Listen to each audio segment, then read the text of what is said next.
بسم اللہ الرحمن الرحیم۔ السلام علیکم۔ امید ہے کہ آپ سب دوست خیریت سے ہوں گے۔ ہمارے آج کے سیشن میں ہم حضرت عیسیٰ علیہ السلام کے ایک اسپیسیفک معجزے کے بارے میں ڈسکس کریں گے جو اللہ تعالیٰ کی ذات پاک نے ان کو نوازا تھا، اور ہم یہ بھی چیک کریں گے کہ آخر اس عظیم معجزے کی ضرورت ہی کیا پیش آئی تھی کہ اس ٹائم کے اوپر اللہ تعالیٰ نے لوگوں کو سبق دینے کے لیے اور نصیحت دینے کے لیے ان کو یہ معجزہ عطا کیا۔ جیسا کہ سورہ مائدہ سورہ نمبر 5 کی ورس نمبر 110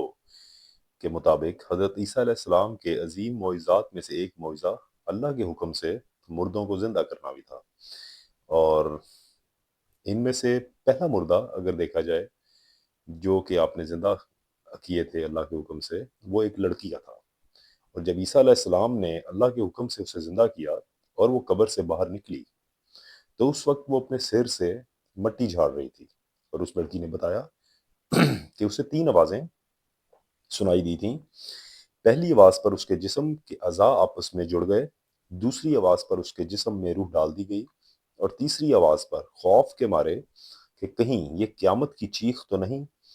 اس لڑکی کے بال، اس کی پلکیں اور ایون کہ اس کی آئی بروز ابروئیں تک سفید ہو گئی تھی۔ اس کی قبر میں حرکت ہوئی اور وہ ڈر کے مارے اپنے بال جھاڑتے ہوئے اپنی قبر سے باہر نکل آئی۔ دوسرا مردہ حضرت نوح علیہ السلام کے بیٹے حام کا تھا، اور یہ واقعہ حضرت عبداللہ ابن عباس رضی اللہ تعالیٰ عنہ سے مروی ہے کہ عیسیٰ علیہ السلام کے حواریوں نے ان سے کہا کہ آپ ہمارے لیے کسی ایسے آدمی کو زندہ کریں کہ جو ہمیں نوح علیہ السلام کی کشتی کے متعلق بتائے۔ اس پر عیسیٰ علیہ السلام مٹی کے ایک ڈھیر پر گئے، پھر مٹی کے اس ڈھیر پر اپنی لاٹھی ماری اور اللہ کے حکم سے اس کو اٹھ کھڑے ہونے کا کہا، اور تب اس مٹی کے ڈھیر سے ایک بوڑھا آدمی اپنے بالوں سے مٹی جھاڑتا ہوا قبر سے باہر نکل آیا۔ عیسیٰ علیہ السلام نے اس سے پوچھا کہ کیا آپ ایسی ہی حالت میں مرے تھے؟ جس پر اس نے جواب دیا کہ نہیں، میں مرا تو جوانی کی حالت میں تھا، لیکن میں یہ سمجھا کہ شاید آج قیامت کا دن ہے، اسی خوف کی وجہ سے مجھ پر بڑا طاری ہو گیا۔ پھر اس کے بعد اس شخص نے حضرت نوح علیہ السلام کی کشتی کے متعلق، ان کے کشتی میں موجود جانوروں کے متعلق حضرت عیسیٰ علیہ السلام کے حواریوں کو تمام ڈیٹیلز بتائیں، اور اس کے بعد حواریوں نے عیسیٰ علیہ السلام سے پوچھا کہ یا رسول اللہ، اگر آپ کہیں تو ہم اس کو اپنے ساتھ گھر لے جائیں تاکہ ہم اس کے ساتھ مزید گفتگو کر سکیں، جس پر عیسیٰ علیہ السلام نے فرمایا کہ یہ تمہارے ساتھ کیسے رہ سکتا ہے، حالانکہ اس کا رزق اس دنیا سے ختم ہو چکا ہے۔ اور اس کے بعد عیسیٰ علیہ السلام نے اس شخص کو اپنی اصلی حالت میں واپس لوٹ جانے کا حکم دے دیا۔ تیسرا مردہ یہودیوں کے بڑے آدمیوں میں سے ایک بڑے آدمی کا تھا، جس کے متعلق صدی رحمۃ اللہ علیہ نے ابو صالح رضی اللہ تعالیٰ عنہ، ابو مالک رضی اللہ تعالیٰ عنہ اور ابن عباس رضی اللہ تعالیٰ عنہ سے روایت کیا ہے کہ جس وقت اس شخص کو دفنانے کے لیے لے کے جایا جا رہا تھا، اس وقت عیسیٰ علیہ السلام آئے اور اللہ تعالیٰ کی ذات پاک کے حکم سے اسے زندہ کر دیا، اور وہاں موجود تمام لوگوں نے یہ ہیبت زدہ منظر دیکھا۔ البتہ اہل کتاب کے ہاں ایک چوتھے نام کا بھی ذکر ملتا ہے کہ عیسیٰ علیہ السلام نے ایک چوتھے شخص کو بھی زندہ کیا تھا کہ جس کا نام لازر بتایا جاتا ہے، کہ جس کو 8ویں صدی کے اسکالر طبری اور 10ویں صدی کے اسکالر السالوی نے بھی آزر یا لازر نام کے ساتھ ہی رپورٹ کیا ہے۔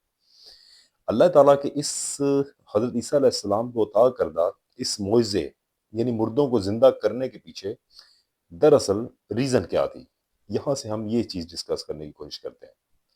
آپ سے ریکویسٹ ہے کہ آپ لائک ضرور کیا کریں ویڈیو کو اگر آپ کو ویلیوبل کنٹینٹ لگتا ہے، اور سبسکرائب کریں تاکہ اکارڈنگلی آپ کو آنے والی ویڈیوز کی اپڈیٹ ملتی رہے۔ اس وجہ کو جاننے کے لیے ہم سب سے پہلے گریکو رومن پیریڈ کی چند اہم باتوں کا جائزہ لیتے ہیں۔ جیسا کہ یہ وہ وقت تھا کہ دنیا بڑی تیزی کے ساتھ چینج ہو رہی تھی، رومنز، انڈینز، ایرانی، یونانی کلچر ایک دوسرے کے ساتھ تیزی کے ساتھ انٹریکشن کر رہے تھے اور ایک دوسرے کے نالج، علوم جو ہیں وہ حاصل کر رہے تھے، اور اس وقت جو بہت تیزی کے ساتھ علم ایکسچینج اور پروگرس کر رہا تھا وہ تھا میڈیسن کا علم یا علم طب۔ رومنز جو کہ اس وقت دنیا کی بڑی ملٹری پاور تھے، مصر اور یونان سے ڈھونڈ ڈھونڈ کر میڈیسن کے علوم اکٹھے کر رہے تھے۔ اگرچہ 2 دریاؤں کے درمیان رہنے والے میسوپوٹیمینز طب پر کافی کام کر چکے تھے، لیکن ہمیں پتہ ہے کہ ان کے ہاں میڈیکل سائنسز اور جادو کے درمیان زیادہ فرق نہیں کیا جاتا تھا، اور وہ جادو کو بھی اتنی ہی سائنس مانتے تھے کہ جتنی میڈیکل سائنس کو۔ اسی طرح اولڈ ایجپشنز یا قدیم مصری لوگ بھی میڈیکل سائنس کو کافی حد تک سمجھ چکے تھے، بلکہ ہیروڈوٹس، جس کے متعلق ہم پچھلے سیشنز میں کافی ذکر کر چکے ہیں، وہ لکھتا ہے کہ مصری سب سے صحت مند لوگ ہیں، بلکہ مصری سے ملنے والی 2800 سال پرانی کاہل پوپائرس کہ جس پر خواتین سے متعلق 34 مختلف امراض اور ان کے علاج کے طریقے تفصیل کے ساتھ درج کیے گئے ہیں، اور در حقیقت یہ پوپائرس انسانی تاریخ کا سب سے پرانا ٹیکسٹ بھی سمجھا جاتا ہے۔ مگر یہ بات واضح ہے کہ مصری ہوں یا میسوپوٹیمینز، یہ تمام لوگ جادو اور میڈیکل سائنسز کے اندر زیادہ فرق نہیں کیا کرتے تھے، اور جب کوئی ان کا شخص بیمار ہو جاتا تھا تو نہ صرف وہ لوگ میڈیکل کا استعمال کرتے تھے بلکہ جادو، منتر اور خوابوں کو بھی طریقہ علاج کے طور پر دیکھا کرتے تھے، اور جس میڈیکل سائنس کو آج ہم جانتے ہیں اس کی باقاعدہ طور پر انڈرسٹینڈنگ عیسیٰ علیہ السلام سے صرف 300 سال قبل ہی شروع ہوئی تھی۔ ہم نے لاسٹ سیشن میں روم میں کام کرنے والے یونانی فزیشینز کے بارے میں ڈسکس کیا تھا۔ انہی فزیشینز میں سے ایک فزیشین کا نام تھا ہائپوکریٹس، کہ جسے ہم آج ماڈرن سائنس کا باپ بھی کہتے ہیں، ماڈرن میڈیسن کا فادر بھی کہا جاتا ہے جس کو۔ ہائپوکریٹس نے ایک کتاب لکھی تھی کہ جس کا نام ہے ہائپوکریٹک کارپس، کہ جس کے اندر اس نے 70 قسم کی مختلف میڈیکل ریسرچز کا تفصیلاً ذکر کیا ہے، اور تاریخ میں پہلی مرتبہ ہائپوکریٹس نے کینسر، جلد کی بیماریاں اور دائمی امراض، دائمی بیماریوں کو کیٹیگرائز کیا ہے، اور یہی وہ پہلا شخص تھا کہ جس نے دل کی اور پھیپھڑوں کی سرجری بھی کی تھی۔ اور مجھے شور ہے کہ آپ میں سے کافی لوگ میڈیکل کی فیلڈ سے میرے سے زیادہ اویئر ہوں گے اور مجھ سے زیادہ انفارمیشن رکھتے ہوں گے، اور آپ نے یقیناً ہائپوکریٹک اوتھ کے متعلق لازمی سنا ہوگا۔ یہ وہی اوتھ ہے، یہ وہی حلف ہے جو ڈاکٹرز اپنے فیلڈ کے متعلق اٹھاتے ہیں، فار ایگزامپل کہ میں اپنے مریض کی صحت یابی میں کسی قسم کی کوئی کسر نہیں رکھوں گا، اس کی پرائیویسی کا خیال رکھوں گا، وغیرہ وغیرہ۔ ہائپوکریٹس سے قبل کے لوگوں میں یہ جانا جاتا تھا کہ بیماری کسی خدا کے ناراض ہونے کی وجہ سے آتی ہے، اور ہائپوکریٹس وہ پہلا شخص تھا کہ جس نے یہ تاثر کو غلط ثابت کیا اور بتایا کہ بیماریاں خداؤں کی ناراضگی کی وجہ سے نہیں بلکہ نیچرل ریزنز، فطری وجوہات کی وجہ سے آتی ہیں۔ اس نے اپنی اسی کتاب ہائپوکریٹک کارپس میں یونان کے 19 بڑے فزیشینز کی ریسرچز کو بھی تفصیل سے ڈسکس کیا۔ دنیا کے دوسری طرف اگر دیکھا جائے یعنی چائنا یا انڈیا میں بھی قریباً یہی وہ ٹائم تھا جب انڈیا میں آیوروید کی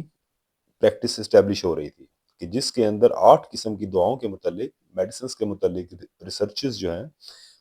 وہ کی جا رہی تھیں۔ اسی طرح عیسیٰ علیہ السلام سے تھوڑا پہلے چائنا میں ان کے قدیم ترین میڈیکل ریکارڈز یعنی ہیوانگ ڈینائجن لکھے جا رہے تھے، جس میں انہوں نے آکوپنکچر کے طریقہ علاج پر تفصیلاً بات کی ہے۔ اور حیرانگی کی بات یہ ہے کہ عیسیٰ علیہ السلام سے صرف 114 یعنی 114 سال پہلے سلک روڈ نام کا ایک عالمی تجارتی راستہ جو ہے وہ اسٹیبلش ہو چکا تھا، کہ جو 6500 کلومیٹر پر پھیلا ایک تجارتی راستہ تھا، کہ پھر جس کے ذریعے انڈیا اور چائنا کے میڈیکل علوم بھی رومن پاورز اور یروشلم کی طرف خود بخود چلتے چلے آ رہے تھے۔ اور دیکھا جائے تو عیسیٰ علیہ السلام سے صرف 3 صدیاں پہلے، 300 سال قبل، یونان کی میڈیکل سائنسز میں ایک ایسا نام سامنے آیا جس سے آج ہم سب لوگ واقف ہیں، یعنی ایرسٹوٹل، جس کو ہم ارسطو کے نام سے بھی جانتے ہیں۔ وہ پہلا شخص تھا کہ جس نے زوالوجی کو ایک سسٹمیٹک طریقے سے اسٹڈی کیا۔ اس نے 100 سے زائد جانوروں کی اناٹمی کو ڈسکرائب کیا اور اپنی مشہور کتاب ہسٹوریا ایلومینیم میں تحریر بھی کیا، اور اس کے جیسا کام پوری یونان میں پہلے آج تک نہیں ہوا تھا، مگر آج اس کی ریسرچز کا ٹوٹل ہمارے پاس تقریباً 25% حصہ ہی بچ سکا ہے۔ اس کے علاوہ عیسیٰ علیہ السلام سے 2 صدیاں قبل ایک اور یونانی نام گیلن بھی سامنے آیا، کہ جس نے اپنے سے پہلے کے تمام میڈیکل علوم کو ایک جگہ پہ اکٹھا کیا، اور اس کے کیے گئے تجربات میں سے کچھ تجربات ایسے تھے جو اس سے پہلے کبھی ہوئے ہی نہ تھے، مثال کے طور پہ جانوروں کی ڈائسیکشن وغیرہ۔ اور یہ وہ وقت تھا کہ جب یونانی، رومن، انڈین، چائنیز میڈیسن پوری دنیا کی زبان بن چکی تھی، اور رومنز انہی ایکسپرٹس کو روم یعنی کہ دنیا کی سپر پاور کی سٹیزن شپ، شہریت دے رہے تھے۔ یونان کے فزیشینز دنیا کے اعلیٰ ترین مرتبہ کے لوگ سمجھے جاتے تھے، اور دنیا کی یہ 4 بڑی تہذیبیں جب میڈیکل سائنسز اور انسانی جسم کے متعلق علوم مثلاً بائیولوجی وغیرہ میں ترقی کی جانب گامزن تھیں، تو یہ وہ ٹائم تھا جب اللہ تعالیٰ کی ذات پاک نے اپنے ایک بندے عیسیٰ ابن مریم علیہ السلام کو یہ معجزہ عطا کر دیا کہ وہ مٹی کے ایک ڈھیر پر کھڑے ہوتے اور کہتے کم بإذن اللہ، اللہ کے حکم سے اٹھ کھڑا ہو، اور وہ چاروں تہذیبوں کی میڈیکل سائنسز کے تمام اصولوں کو توڑتے ہوئے قبر کا وہ شخص اپنے بالوں سے مٹی جھاڑتا ہوا اٹھ کھڑا ہوتا تھا، جیسا کہ سورہ الانبیاء سورہ نمبر 21 کی ورس نمبر 21 میں ارشاد ہے کہ جنہیں یہ معبود مانتے ہیں کیا وہ زندہ کرتے ہیں؟ اور دیکھا جائے تو اپیرنٹلی یہی لگتا ہے کہ یہ آیت مبارکہ بتوں کے متعلق ہے کہ جو لوگ بتوں کی عبادت کرتے ہیں وہ انہی بتوں کو زندگی اور موت کا ذمہ دار بھی سمجھتے ہیں، مگر عیسیٰ علیہ السلام کے دور کے سارے سینیریو کو دیکھنے کے بعد ہمیں یہ بات کلیئرلی فیل ہو جاتی ہے کہ میڈیکل سائنسز کو ان لوگوں نے اپنا معبود بنا دیا تھا، لیکن کیا ان کے معبود یعنی میڈیکل سائنسز نے اپنی معراج حاصل کر لی تھی؟ کیا ان کا معبود مردوں کو زندہ کر سکا؟ نہیں، کبھی بھی نہیں، یہاں تک کہ آج 2000 سال گزرنے کے بعد بھی یہ چیلنج پورا نہیں ہو سکا اور نہ ہی کبھی ہو سکے گا، کیونکہ یہ اللہ کریم کا عطا کردہ معجزہ تھا۔ اب سوال یہ پیدا ہوتا ہے کہ دیکھا جائے تو اس معجزے کے پیچھے کون تھا؟ کیا حضرت عیسیٰ علیہ السلام یہ معجزے اپنی مرضی سے کیا کرتے تھے؟ عیسیٰ علیہ السلام کے متعلق تو سورہ آل عمران سورہ نمبر 3 کی ورس نمبر 59 میں فرمان ہے کہ عیسیٰ کی مثال تو اللہ کے نزدیک آدم سی ہے کہ جسے مٹی سے بنا کر کہہ دیا ہو کہ ہو جا، بس وہ ہو گیا۔ اور وہی عیسیٰ علیہ السلام کے متعلق سورہ النساء سورہ نمبر 4 کی ورس نمبر 171 میں آتا ہے کہ وہ تو اللہ کے صرف ایک رسول اور اس کا کلمہ ہے، اور عیسیٰ علیہ السلام کے متعلق ہی سورہ زخرف سورہ نمبر 43 کی ورس نمبر 59 میں ہے کہ عیسیٰ علیہ السلام محض ایک بندے ہی ہیں جن پر ہم نے احسان کر دیا، اور یہ معجزہ انجام دیتے وقت عیسیٰ علیہ السلام بھی کم بإذن اللہ ہی فرمایا کرتے تھے۔ وہی عیسیٰ علیہ السلام کہ جن کے متعلق سورہ مائدہ کی ورس نمبر 110 میں ہے کہ عیسیٰ ابن مریم میرا انعام یاد کرو جو میں نے تم پر اور تمہاری والدہ پر کیا کہ تم میرے حکم سے مردوں کو نکال کر کھڑا کر لیتے تھے، اور زندگی عطا کرنے کی یہ صلاحیت صرف اور صرف اللہ تعالیٰ کی ذات پاک کے پاس ہی ہے۔ وہی اللہ کہ جس کے متعلق سورہ غافر سورہ نمبر 40 کی ورس نمبر 68 میں ہے کہ وہی اللہ ہے جو زندہ کرتا ہے اور وہی اللہ ہے جو موت دیتا ہے، جب وہ کسی کام کا ارادہ کر لیتا ہے تو وہ صرف یہ کہتا ہے کہ ہو جا، بس وہ کام ہو جاتا ہے۔ وہی اللہ کہ جس کے متعلق سورہ کاف سورہ نمبر 50 کی ورس نمبر 43 میں آتا ہے کہ ہم ہی زندہ کرتے ہیں، ہم ہی موت دیتے ہیں، اور ہماری طرف ہی تمہیں لوٹ کر آنا ہے۔ جس اللہ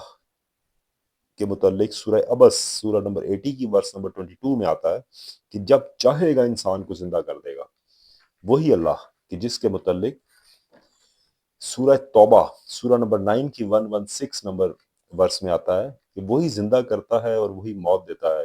اور سوائے اس کے تمہارا کوئی بھی مددگار نہیں،